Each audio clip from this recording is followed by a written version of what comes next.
میرے آقا نے فرمایا شہد دیے مکھیے جی آقا فرمایا شہد کیویں بنانی ہے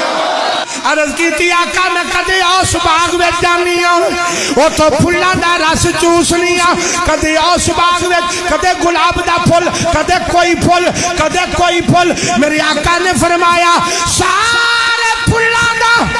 رنگ کو جیا آقا نہیں فرمایا ذائقہ اکو جی ہے آقا نہیں میرے آقا نے فرمایا ہونا دا ذائقہ بھی اکو جیا نہیں رنگ بھی اکو جیا نہیں شہد بھی اکو جیا نہیں ہر پھل دا رنگ وکھرا ہے خوشبو وکھری ہے ذائقہ وکھرا ہے پر شہد مٹھا ہے ایدی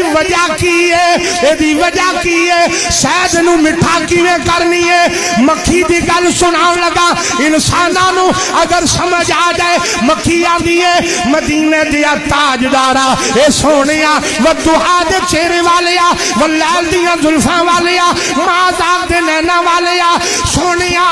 جدو میں باغاں وچوں پھلاں دا رس چوسنیا جدو میں جا کے اور رس نو چھتے دے سٹن لگنیا آقا میں رس